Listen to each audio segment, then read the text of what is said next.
जय माता दी, हर हर महादेव। आपका अपने ही YouTube चैनल पर बहुत बहुत स्वागत है। आज की इस वीडियो में हम बात करेंगे कि नवरात्रि की अष्टमी तिथि को माता रानी को कौन सा श्रृंगार आपको अर्पित करके जीवन में आ रही बाधाओं को, समस्याओं को खत्म कर सकते हैं। अष्टमी तिथि के दिन अगर आप माता रानी को श्रृंगार सामग्री अर्पित करती हैं, तो आपका दाम्पत्य जीवन होता है, आ रही समस्याएं या आने वाली समस्याएं, कड़वाहट दूर हो जाती हैं। आजकल ये समस्या बहुत ज्यादा हो गई है। पति पत्नी में झगड़ा, लड़ाई झगड़ा लगा रहता है। दाम्पत्य जीवन पति पत्नी का खुश नहीं रह पाता है। पता नहीं, छोटी छोटी बात पे अगर एक जगह बैठते भी हैं तो छोटी छोटी बात पे झगड़ा होने लग जाता है। कई क्लाइंट ऐसे आते हैं, वो बताते हैं कि हम बस बैठे ही थे जस्ट, और बैठे और थोड़ी देर में ही हमारा झगड़ा स्टार्ट हो गया। हमें खुद नहीं पता चला कि किस बात पे हमारा झगड़ा हुआ है। इस तरह का भी सिस्टम बन रहा है काफी दाम्पत्य जीवन में। तो ऐसे में माता भगवती से आशीर्वाद लेने का बहुत ही अच्छा उत्तम दिन है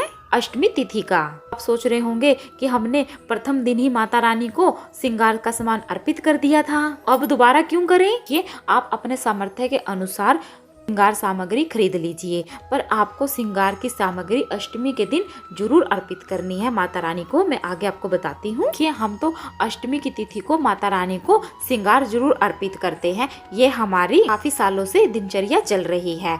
मैं तो हर अष्टमी, यानी कि महीने की कई बार शुक्ल पक्ष की अष्टमी होती है, उस अष्टमी पे भी माता रानी को श्रृंगार अर्पित कर देती हूँ। क्योंकि सुहाग की चीजें जितना हम अर्पित करते हैं माता रानी को, सुहाग की चीजें हम जितना देते हैं, माता रानी उतना ही हमें सदा सुहागन रहने का आशीर्वाद देती है। हमारे दाम्पत्य जीवन में खुशहाली रहे, खुशियाँ रहे, उसका आशीर्वाद माता रानी हमें देती है। इसलिए सुहाग की सामग्री आपको भगवान को, मंदिर में माता रानी को, अपने घर की माता रानी को जरूर अर्पित करनी चाहिए। देखिए, अगर आप ज्यादा अर्पित नहीं कर सकते हैं तो आप सिर्फ 3 चीजें भी माता रानी को अर्पित कर दीजिए, जिसमें आप चूड़ी ले लीजिए लाल रंग की, बिंदी ले लीजिए लाल रंग की, और सिंदूर ले लीजिए। हो सके तो एक काजल भी ले लें, तो ये अर्पित कर दीजिए।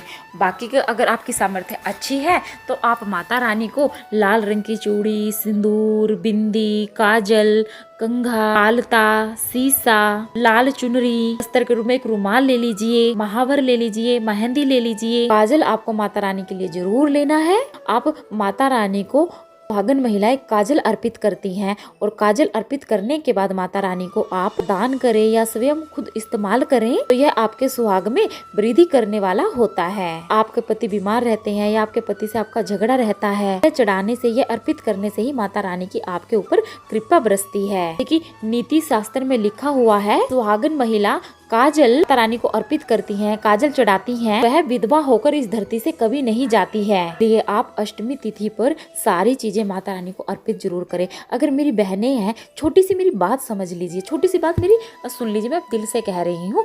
आप लोग ये काजल तो हर महीने की शुक्ल पक्ष की अष्टमी पर एक काजल दुर्गा माता रानी के मंदिर में जरूर अर्पित करके आए। इससे हमारे घर में भी वृद्धि होती है और हमारे सुहाग की लंबी उम्र होती है। और जब हम सदा सुहागन रहते हैं तो घर में खुशहालियां तो देखो रहती ही रहती है ना।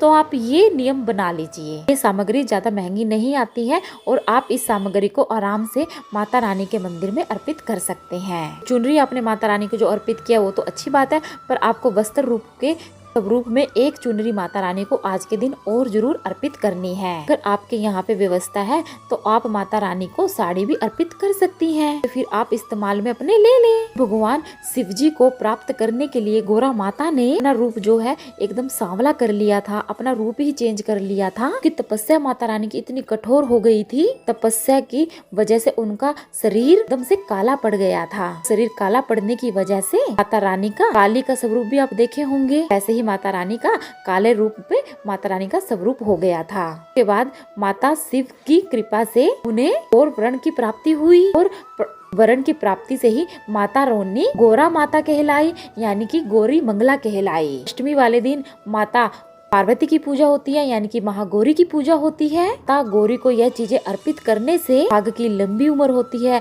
सुहाग में वृद्धि होती है, घर में सुख शांति और खुशहाली आती है। क्योंकि माता गौरा को साज श्रृंगार बहुत पसंद है, बेहद पसंद है, और हम माता गौरा को इस दिन श्रृंगार अर्पित करते हैं तो माता रानी हमारी झोली खुशियों से भर देती है, हमारे सुहाग की लंबी उम्र कर देती है। इसी के साथ साथ पति पत्नी के जो आपस में रिश्ते होते हैं, जो मन मुटाव होता है, वह भी धीरे धीरे समाप्त हो जाता है। गौरा माता का आशीर्वाद लेते हैं। अगर दाम्पत्य जीवन में पति पत्नी दोनों एक साथ श्रृंगार अर्पित करके तो माता रानी की कृपा दृष्टि आपके ऊपर जरूर बनती है, रिश्ता मजबूत होता है। जिस घर में लड़ाई झगड़ा होता है उस घर में वैसे ही बरकत नहीं होती है, तो घर में लक्ष्मी का आगमन नहीं होता है, तो घर में हमेशा लड़ाई झगड़ा रहता है। इसलिए आप माता रानी को अष्टमी के दिन श्रृंगार जरूर अर्पित करें। तो माता रानी को 16 श्रृंगार के श्रृंगार अर्पित करने हैं। उसके बाद आप माता रानी को इत्र भी जरूर अर्पित करें। अगर आप माता गौरा को इत्र अर्पित करती हैं और उसके बाद आप उस इत्र को इस्तेमाल करते हैं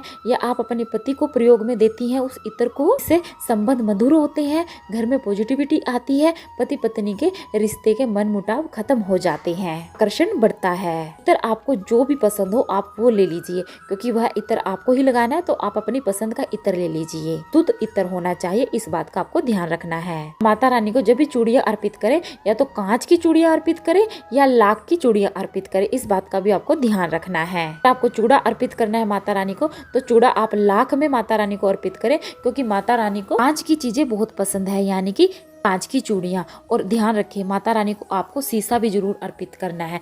माता रानी को आपको जब ये श्रृंगार आप अर्पित करोगे तो माता रानी को आपको शीशा निकाल कर दिखाना है, और माता रानी को आपको श्रृंगार मिलेगी, श्रृंगार और माता रानी को आपको शीशे के अंदर से देखना है और फिर शीशा माता रानी को अर्पित कर देना है। इससे हमारी जिंदगी की सारे दुख तकलीफ कष्ट मिट जाते हैं। शीशे की तरह हमारी जीवन एकदम से क्लियर हो जाता है, यानी कि हमारे सुख बढ़ जाते हैं और दुख कट जाते हैं। मुख्य प्रश्न की हम बात कर लेते हैं। जो आपने माता रानी को श्रृंगार अर्पित किया है उसका अब हमें करना क्या है। चीजें हमने यानी कि हमने माता रानी को अर्पित की है, तो ये माता रानी का भोग हो गया। तो इस चीज को हम कुछ चीजें हम इसमें से दान कर सकते हैं, बाकी की कुछ चीजें हमें इसको खुद के इस्तेमाल में लेकर आनी है। दान क्यों करना है कुछ चीजों का? सुहाग की सामग्री जब आप दान करती हैं, सुहाग में वृद्धि होती है। आपके पति के लिए आपकी कोई मनोकामना है, आप चाहती हैं कि आपके घर में बरकत हो, या पति आपका कमाकर धन लेकर आता है, उनके धन में वृद्धि हो, उनके कारोबार में बढ़ोतरी हो, उनकी नौकरी अच्छे से अच्छी पोस्ट पर जाए। आप जो हमने माता रानी को श्रृंगार अर्पित किया है इसमें से कुछ चीजों का हम दान कर सकते हैं और कुछ चीजें हम अपने इस्तेमाल में लेकर आ सकते हैं। हमें ये नहीं है कि आप ये ब्राह्मणी को ही करें या किसी जरूरतमंद को करें।